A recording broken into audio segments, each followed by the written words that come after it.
Hello, I'm Dr. Ron England, and this is part 2 of our lecture series on XML, inheritance, and reflection.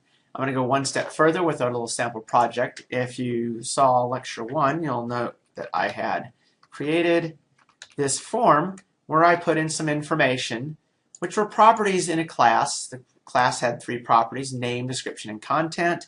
And content was a property of a class that inherited from the base class that had name and description as properties. And what I did is I just showed how you could take the information from the properties, and the name of the class was sample properties inherited, and how you could actually output it as XML with the sample properties inherited being the class name, the content, the name, and the description being properties of that class. In this case, they're string properties. Now I'm going to go one step further, and I'm going to show how you can get that back. Now, what I'm going to do is I'm going to read this text box, and I'm going to parse the XML of this text box to get the value of the property by just reading it as XML. The power of this is it allows you to take an XML that is a representation of a class and bring back the properties from that XML. So let's suppose I want to get the content property back. I now got this little go button, and down here it says material for COP 4834. If I wanted to bring back, let's say, the name, okay, I can do that, and there's the name, Ron, that was actually the name that was right there. So we're going to kind of stop with that, and we're going to look and see, how did we do this? How did this work? So let's come back over here to our Visual Studio. Let's stop this, and I'll tell you what I've used. The interface elements are really relatively straightforward, but we're going to start with the interface elements. From the previous lecture, I was able to have this text box results.txt brought back the object as an XML, and the XML is something that returns it all as an XML. All outlined in the previous lecture. So now in this next one here, I've got, when I do this button get click, I instantiate my sample properties inherited. That was the same class that I instantiated before, and I'm going to set the value, the label, that where you see the actual name, the text of that to be equal to the get property from XML, TV property. That's the TV property.txt and TV results.txt. Well, TV property.txt is where I entered that individual property, and TV results was the text box that contained the XML. So basically, I passed it the name of a property, and I passed it an XML string. So let's go to see how this works. So I have this get property from XML where I've passed it the name of the property, and I've passed it a string of XML, which is a XML representation of the class with its properties. So the first thing that I do is I actually create an X document. An X document is an XML document that allows you to parse XML. If you go up here, this X document is in system.xml.link, L-I-N-Q for the link. That's the namespace that it exists in. Well, once I've created this X document, I can then parse that XML. And the X document itself has the ability to navigate through the document. It's now a parsed piece of XML. So to do that, I do a try catch.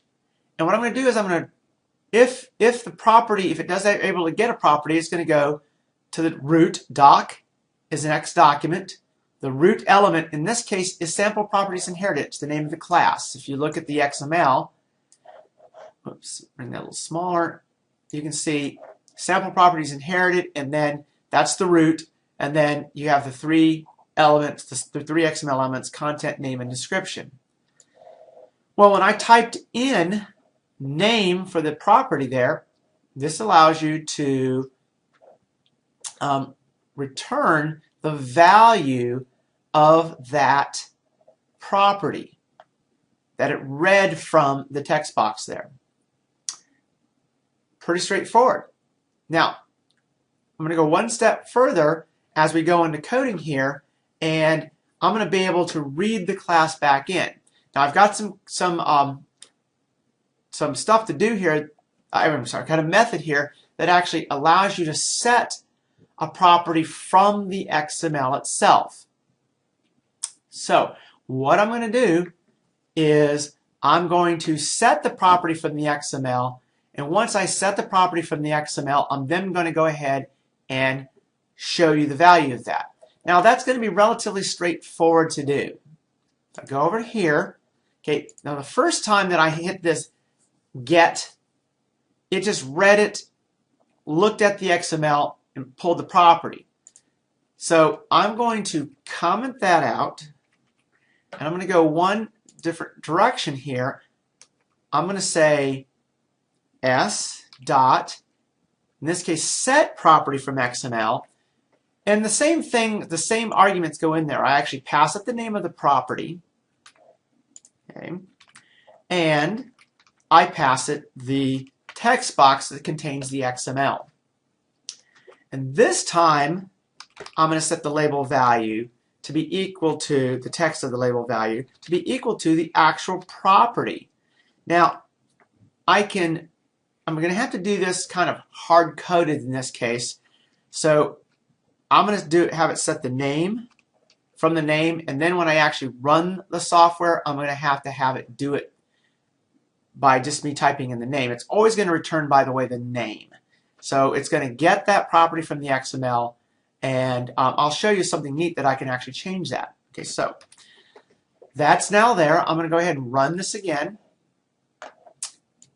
Pull this over here in my Firefox.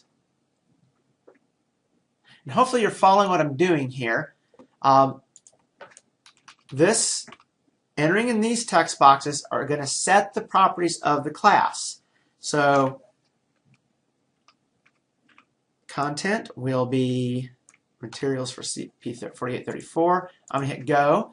Now note here, I have this XML like I did before. I'm going to put the name of a property here. And this time when I hit the go, it actually, now in this case, the property was wrong, but what if I come over here, change this to Joe? Notice it changed the property to Joe, but this time when I actually set the property, it was reading it from the property of the class. We'll go back over here just so you can confirm that that was the case. Label value.text is equal to s.name. Now, I can even come over here and I can set a breakpoint. I can toggle a breakpoint, debug, toggle breakpoint. So I haven't stopped the project yet. Okay, I can hit go. I can read over here that s.name is equal to Joe. So it wasn't the original property name that I had put in there. It was reading it from the text box that contained the XML and putting it back in there. So in this case, you can see, now if I go over here and let's look at see a little bit, one last thing is how did I do that? Okay, let's go ahead and continue on with the project. Let's get it out of the way. Let's go ahead and stop it. I'm going to go ahead and retoggle that breakpoint. Let's go back over here to the class where I did this. This time I used reflection.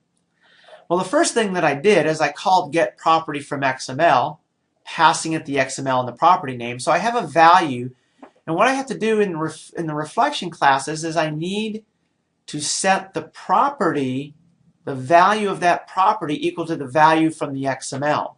So to do this, I actually use a class called property info.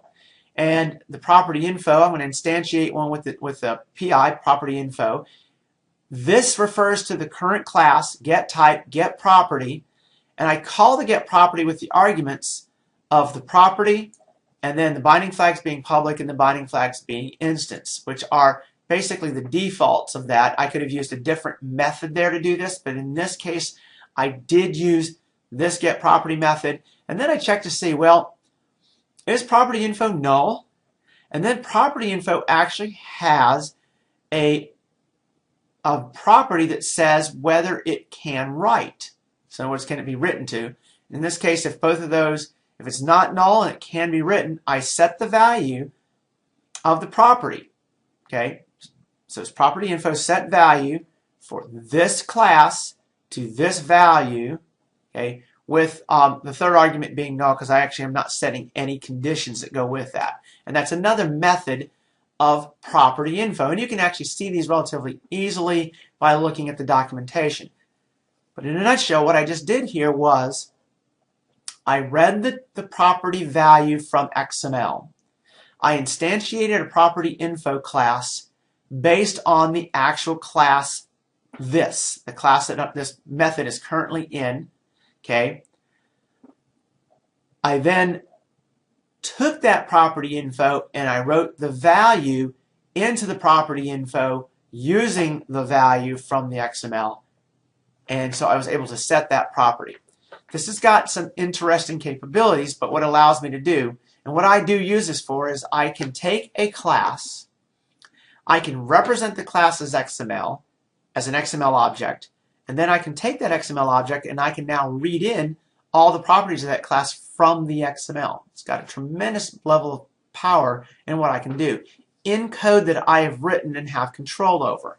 So hopefully this is useful. We're going to have one more lecture that shows how I actually use this capability to create a generic capability of saving classes and retrieving classes from a database in a single table. Thanks. Good programming. Hope this was useful.